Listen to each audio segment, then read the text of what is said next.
Hey friends, what's up? Kaz here, taking a small break from the server admin tutorials, and I figured I'd just do a quick tutorial on Livestream, doing one this week about Twitch or how to use XSplit. I'll do one next week on chat overlay, and then one probably the next week after that on OBS, which is a free software. XSplit is fantastic. It's not free. They do have a trial, which you can then stream at a lower quality than normal. Also, you can't capture using XSplit at the same time or using game source, which I'll explain that in a moment. So let's get in. The first thing you need to do, obviously, is create a Twitch account. That's step one. Step two is to create an XSplit account and download and install the program. So once it's downloaded and installed, you know what? Actually, I have my Fraps open. Let's close that. Let's get rid of the FPS. We don't need to see that. Anyway, so once you get this up and going, what you can do is do add channel, select justin.tv/Twitch, enter your username and password, and then hit next. And it's going to go through the wizard and start the initial setup for you. It's going to test to see what bandwidth your network connection can handle. It's going to test to see which server's closest and best to use. Pretty quick and easy. Just go through that. The next bit is if you want to get into broadcast and then click on this little wheel setting. Go in here. This is where it's going to set all of your streaming settings. So the best one is to do web app authentication. You're going to do authorize, and then it'll authorize it to your Twitch account. It'll ask you for your Twitch ID, all that stuff. You can also set it to do a server manually or automatic. It'll determine. I don't know. I just leave it on automatic. The other option is to do stream key.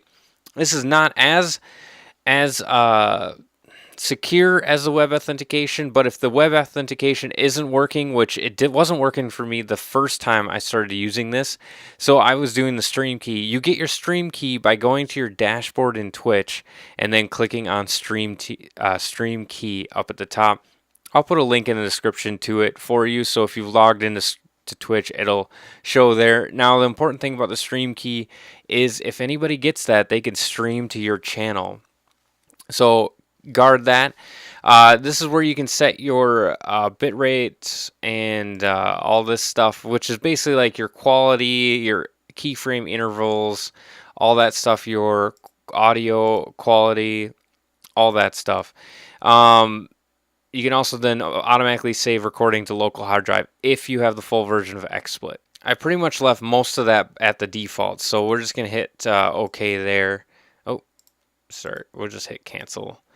And this is where you can also get your general settings. You can disable the arrow theme to make it a little bit better. This is where you can select your audio, where you want your recordings to go, if you want any audio delay. This is where you can set your resolution. I think I just have mine set to 720. So if you want people to be able to see multiple different resolutions, there's that. Here's your profile and your hotkeys. So if you want to switch between different scenes, if you set that up. So let's go ahead and set a scene up.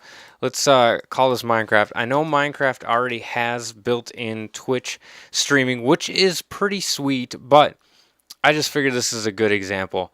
Now what you want to do is you want to add a scene source. So we're going to go ahead. Oh man, you can't even see that. It's not even in the window. So we're going to hit that. There's also more sources listed down here, which you can't see, but you're going to have all these different options. So you can see you got camera, you got some media files, screen region, IP camera, game. Now the game is what you're going to have if you have the full version. Now the game is great because if you just do screen region and you go over that, everything over that's going to show up. However, if you're able to select game and do Minecraft, which I have the full version, but it's not showing up correctly, which is very odd. But you can then, put stuff over the screen and it's not going to be broadcasted. So the big one, we're just going to do screen region. And now you can select whatever region you want. Now you can see this little red thing. You can either do the bar or just the internal thing. So I'm just going to do the internal.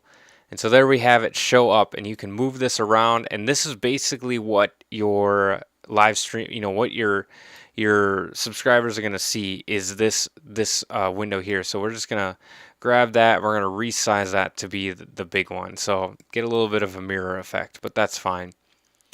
So the next thing, if you do it with that screen region and you move the thing, it's still going to go with it, which is pretty nice.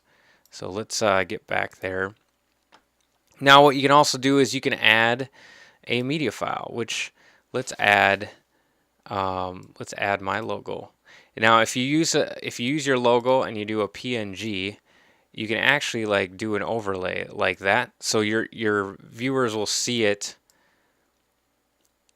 They'll see it overlaid on that thing, which is pretty cool. And there's a way you can do it with your webcam if you want to be able to just remove your background around your face. But I'm not going to go into that on here. So that's about it. That's pretty simple and easy. You can then just click broadcast and it'll start broadcasting. You can also do some announcements if you want to announce that you're about to start streaming. You can do it in here. And you get these options to add your Twitter and your Facebook here, so that when you start broadcasting, it's automatically going to send it out. If you do have your Twitter, actually, let me show you the dashboard here. Let me bring that up. If you do have your Twitter linked up to your Twitch account, it's going to send this to your Twitter with a link to your live stream, so before you broadcast, update this to whatever you want it to say to Twitter, and then it's going to send that out, as well as it's going to say, be sure to select the game that you're going to be playing. And then you have a bunch of different options in here. You can after you've recorded, you could do some highlights. Here's something that's kind of important. Let me pull this up. If you go into your settings and videos, I think is where it is, you want to do automatically archive my broadcast. Otherwise, when you stop broadcasting, it's going to remove that from your archive and you can't do anything with it. So that's it. Pretty quick and easy. Nothing too fancy about it. Just wanted to give you the quick and easy on how you can get up live streaming with this. I'll do one on how you can do your chat overlay, which you can see, and I'll put a screenshot over here. And go ahead and check that out. You can see that that's pretty cool. I'll show you how to do that as well. And then also use OBS, which is a free live streaming software. And that one's a little bit difficult to use, but that's about all. Hopefully this was helpful for you guys. Please leave a like, comment, or subscribe. If you have a question, feel free to ask it. I'll do my best to answer. And so this is Cosmic Friends, and as always, enjoy the I'm a game. vampire. All right. The first time Let's I'm a see. vampire right from the start. Just No, saying. that's not good for me. How much gold do I have? That is very 25, I can get an iron sword.